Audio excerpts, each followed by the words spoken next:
根据最新的民调，7个摇摆州，哈里斯在其中6个州的支持率都上升了。有评论说呢，哈里斯已经抹平了特朗普在摇摆州中的优势。真是这样吗？柯女士怎么看哈里斯的选情？哈里斯旋风如果真的有的话，能刮多久？其实哈里斯，我觉得是民主党的一个意外之喜，因为哈里斯的确在很多方面，我觉得对特朗普是有克星的那种感觉的。哈里斯她的检察官的这个身份，那媒体也是充分报道过。那么正好面对这个特朗普，他是属于这个带罪的这个罪犯的这个身份，而且最重要的，我觉得检察官给这个哈里斯所带来的加成效应是哈里斯非常清晰的逻辑。它相对于特朗普是有优势的，但是我们知道，距离美国大选还有3个月的时间，在这当中可能会发生很多的意外的这个事件。到底怎么走的话，要看到哈里斯后续会不会被找出更多的薄弱点，会被攻击。美国的民调机构呢，它也是分党派的，不同的民调机构呢，他们出来的民调数据大概也会有一些误差可能有3个点左右的误差吧。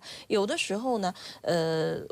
这个为了这个凝聚党内的这个人心，为了制造一些危机感，有的时候民调机构会刻意压低一下民调的数据，说我们落后对方了，希望选民出来投票，这都是有的，而且这个民调是有这个误差值是可以能够接受的。也就是说，希望拜登退选的时候就把这个支持率做低一点，做低一点，对。这个哈里斯接棒了之后，要这个烘托一下气氛，给他做高一点，振奋人心。这一次，其实海外是有一些观察机构认为，这哈里斯这个接棒以后的这个蜜月期的民调数据可能是有一定的水分的。陈女士，您认为哈里斯在挑选副手的时候会主要考虑哪些因素？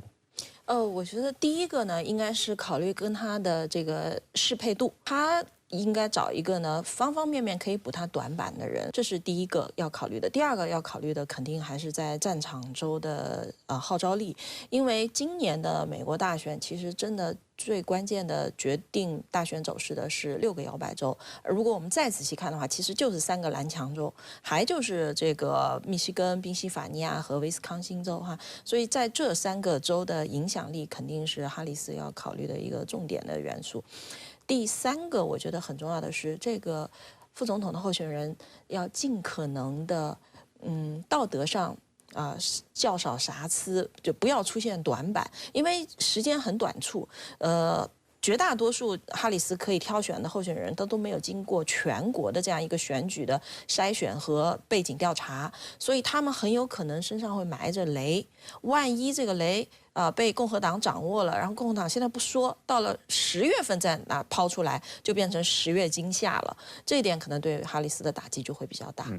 最近呢，我们也看到特朗普是摇身一变，从反对比特币变为币圈守护者。但是为什么现在有这样的一种变化？傅先生，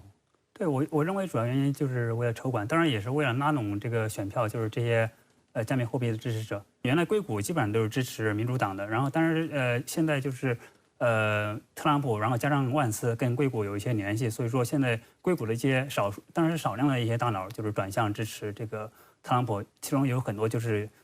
这个加密货币的支持者。另外一个就是说，就是民主党其实对加密货币是一个要求加强那个监管的一个态度。所以这些加密货币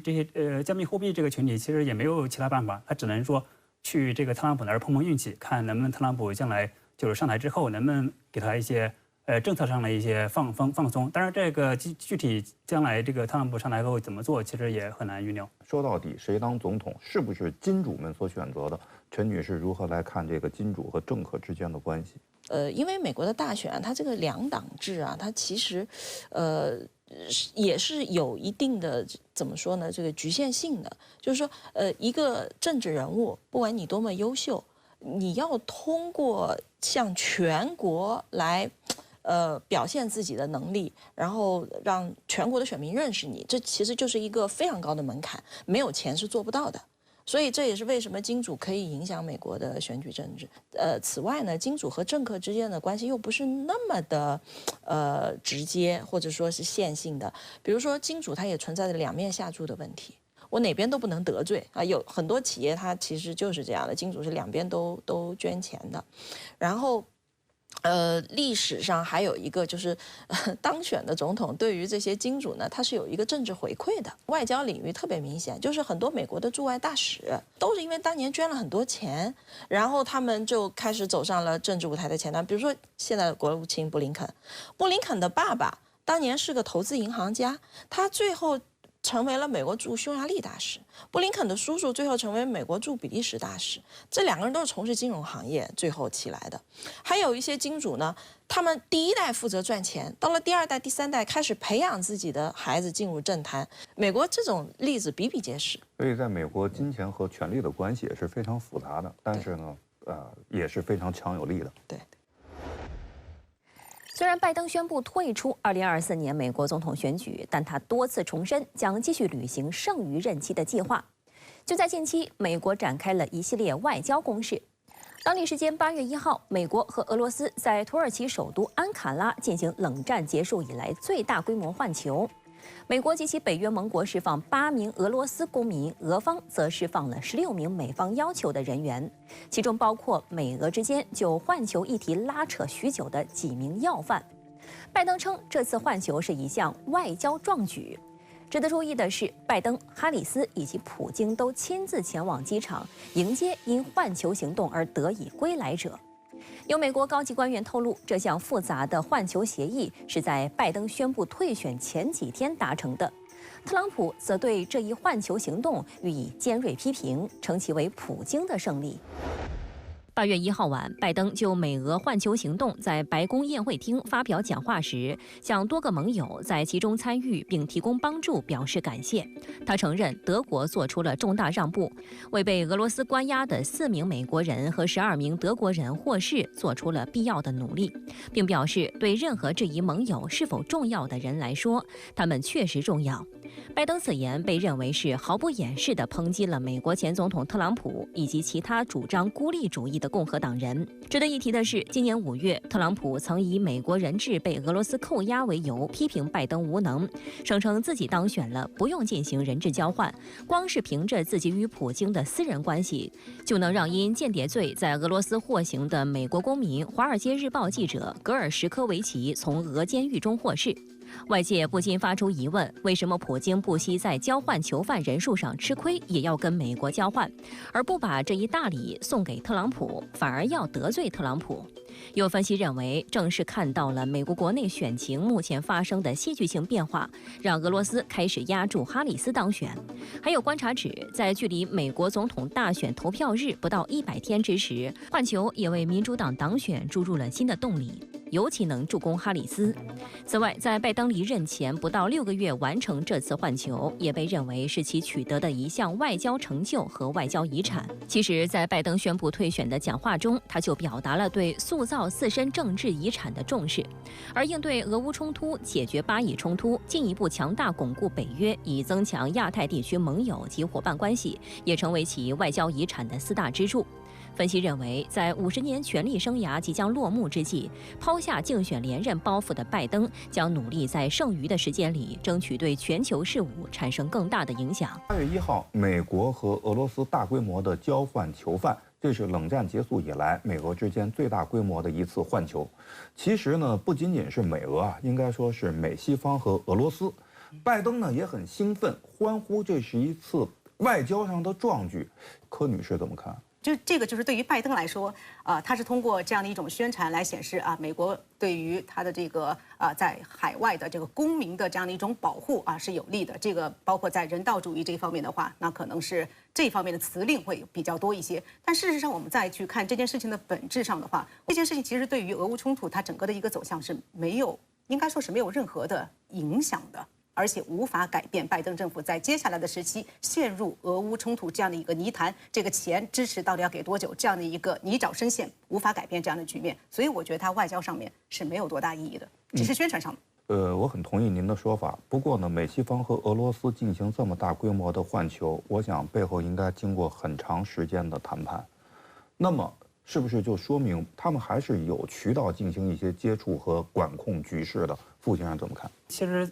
就是从冷战开始，就是美国跟苏联，后来是美国跟俄罗斯，就是斗了这么多年。就冷战时期，美苏之间斗得更激烈，而且危机更严重。当时的那个局势更僵，两国之间的那个沟通其实当时并没有那么像现在这么密切，但是当时还是对这个局势有管控，现在就更不用说了。另外一个就间接的渠道其实也是很畅通的，比如说美国可以通过这个土耳其啊或者匈牙利啊这两个国家可以跟俄罗斯进行沟通，特别是土耳其在这次这个环球事件里面其实起了非常重要的作用，所以这是间接的渠道。另外一个就是，其实两国之间对这个管控局势，其实一直有一些共同的一些诉求，比如说，就是他不希望这个冲突严重恶化，甚至也不希望这个冲突变成美俄之间的直接的军事冲突，所以说他希望这个乌克兰战争还是希望是一个受控的状态，所以说他们在这方面是有共同的利益的。另外一个就是，美国特别不希望这个变成一个触发这个核战争的这个风险。所以他也希望跟俄罗斯有一个直接的沟通管道。我认为拜登政府还是希望保住美欧同盟体系，希望在俄乌的战场的这个方向上能够维护住他的政治遗产。那么他可能要做的是什么呢？是在这接下来的半年内，不能让这个俄罗斯和美国轻易的改善关系，所以他可能会埋毒丸。具体的毒丸埋在哪里呢？我们还要再观察一下，但是一定不会说是选举结束了，特朗普希望轻易的和俄罗斯改善关系就能那么改善关系的。目前来看呢，拜登政府在中东在巴以冲突的问题上似乎是彻底的失败，加沙之战的结束呢仍然是遥遥无期，会影响到哈里斯的选情吗？陈女士怎么看？只要以色列继续拱火，中东的局势继续的恶化下去的话，哈里斯要为此买单的，一定会影响到摇摆州那些阿拉伯裔还有那些白左的选票，一定会最后处理不好中东问题的话，民主党就会输掉这次大选。所以内塔尼亚胡政府可以拿此来要挟拜登政府了，你不给我足够的支持，我就继续这么搞，然后的话你会输掉的。所以他两边都可以开价。拜登政府已经进入倒计时了，但是现在看起来，拜登并不想无所作为，他还是想做点事儿的。那么在剩下的不到半年的时间里，拜登会把他的外交重点放在何处？意图是什么？能够如愿吗？陈女士，我认为首先还是拜登政府希望留下他的政治遗产。那么在外交方面的话，他最大的政治遗产还是他的印太战略。我们可以看到有很多的这种小多边的体系的构成，然后要形成一个在亚洲的这样一个安全框架。这一方面他还会加紧推进。第二个，今年一个很特殊的现象就是美国加大了对于东亚地区的核威慑能力。就是它是以延伸威慑为借口了，把这个核保护伞还有这个核威慑能力呢，现在开始往这个东亚地区输送。当地时间7月29号，美国白宫官网发表了拜登对美国联邦最高法院进行紧急改革的计划，并称这是拜登剩余任期内的工作重点。这项改革涉及限制总统豁免权、限制大法官任期等。鉴于众议院目前由共和党人掌控，这项雄心勃勃的计划恐怕难以闯关国会。有分析认为，明知希望渺茫，拜登也想试一试，目的就是借最后时机给特朗普添堵，同时也为哈里斯制造机会窗口。毫无疑问，随着美国大选进入冲刺阶段，这项改革也成为了两党斗争的关键话题。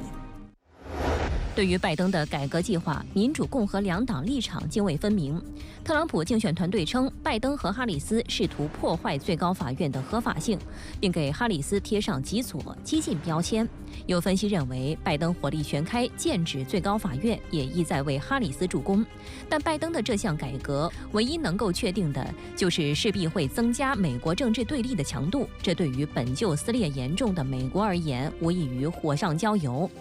8月1号，特朗普在其社交媒体上发布了一则哈里斯教学印度菜谱的旧视频，继续狙击他的种族身份。对此，有分析称，尽管这类质疑种族出身的争议言论在特朗普的竞选活动中屡见不鲜，但他与哈里斯的骂战有可能在未来数月引发更多的暴力。